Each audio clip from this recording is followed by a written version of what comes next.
Hello everyone and welcome to the Box Desire. Today I'm going to show you 10 hidden features for iOS that will help you get the most out of your iPhone. These are the top 10 iOS tips and tricks for advanced users. Number 1 is guided access. This feature keeps your iPhone locked in a single app by triple clicking the home button. Once activated, it doesn't matter how many times you press the home button, you cannot access any other app unless you triple click and enter the set password. This is very useful if you lend your phone to a friend or family member. They can use one single app and you don't have to worry about them messing with your phone. To enable it, go into Settings, then to General, Accessibility, and then scroll down until you see the guided access option. Turn it on and be sure to enter a password so that only you can turn it off. This will allow you to lock onto a single app, and now you don't have to worry when your little cousin or mom wants to borrow your phone. Number 2 is the use of Force Touch with the keyboard. If you've used an iPhone for a while, then you know how annoying it is to adjust the cursor.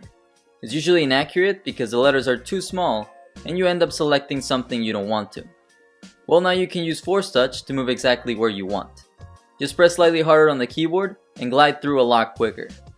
And this works with all the latest iPhones, so from the iPhone 6s and every model that has released after it. It just makes it much easier to navigate because your finger doesn't get in the way. Number 3 is the Japanese text emoji. This is a very cool collection of text-based emoji that can be accessed within the Japanese keyboard. To activate it, go to the Settings app, go to General, scroll down to the keyboard option, Keyboards, and then select Add New Keyboard. Select Japanese, and then Kana. To use it, long press the globe icon and select the Edit Keyboard. Click the face icon, and now you can choose from hundreds of options that will bring your texting game to the next level.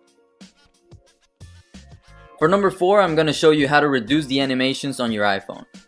Every time you enter or exit an app, there's a very long transition that takes place. As you can see, there's this zoom in and zoom out movement that occurs every time. You can eliminate this by going to Settings, General, Accessibility, and then Reduce Motion.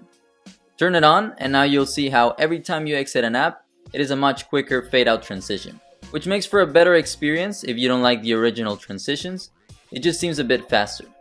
And here's a side-by-side comparison. The left has the old zoom in and zoom out transitions, and the right has the alternative fade out animations. Number 5 is the use of Force Touch to reply to messages. Surprisingly, a lot of people don't know about this one, but you can press harder on the screen to reply to a message within an app. So you no longer have to exit the app you're in to reply. You can do it right there when the notification appears. And this also applies to the home screen. You can use Force Touch to reply without having to unlock your device. So use Force Touch if you want to be more efficient with messages. The number 6 tip is the use of Notification Center widgets. These are simple interfaces from apps on your device that can be accessed from the Notification Center. Simply swipe to the right from your home screen, or you can also pull it down from the top of the screen and swipe to the right. To activate widgets, go to the bottom and tap on Edit. Then you can add the widgets available from your apps. My favorites are the weather stats, the ESPN widget, which shows you the latest scores and upcoming matches, Snap Stats, which shows important information of your device, like how much data you've used, how much storage is available, and even how the RAM is being utilized. I also like the calculator because it lets you do some calculations without having to open the app or without having to unlock your phone. And finally, the Amazon widget, which shows the status of your orders. Now remember that these widgets will only become available once you install the apps, so be sure to download the apps for each of these if you want the widgets to appear in the notification center. So Snapstats app for the phone statistic, widgets for the calculator, and so forth. The number 7 trick is to save your fingerprint twice to increase the success rate of Touch ID. So go to Touch ID and passcode and register the same finger 2 times, and this will improve the accuracy of every scan. Now the fingerprint scanner works really well with the iPhone 7, so you probably don't need to do this if you have the latest iPhone model, but with older models it starts to get a bit slow when you use Touch ID, and sometimes you have to scan more than once. So save the same finger twice and it should solve your unlocking frustrations. Number 8 is a very simple way to clear all your notifications in the notification center. Instead of deleting one by one, use Force Touch to open a Clear All option. This makes clearing all your notifications much easier. It will save you a lot of time when you want to have a clean notification center. Oh yeah, and this tip also works with Safari, but instead of force touch, just long press on the tabs icon, and this should open an option to close all tabs with one click. So very simple tricks, but they are very useful. Number 9 is prioritizing downloads. Sometimes you have to download or update a lot of apps, and you can't use any of them until they are fully loaded. But what if you want to use a specific app and your phone is updating the others first? Well, you can prioritize a download by using force touch on an app that is downloading or updating. Just press a bit harder on the app and select prioritize download to update it before the others. So it will download this one first and you don't have to wait for everything else to update.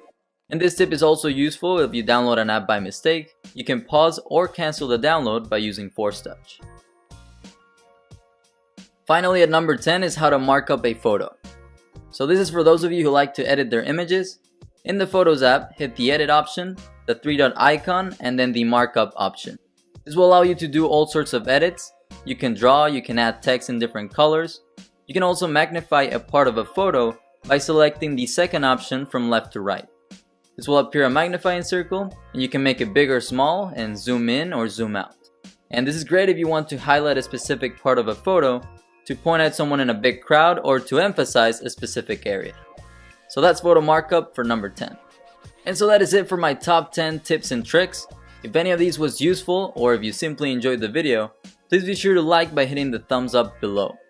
Also, please be sure to share this video with your friends and family so that they can learn to master their iPhone as well. Finally, be sure to hit the subscribe button down below and the little bell button if you'd like to receive notifications when I upload new videos like these. Thanks for watching.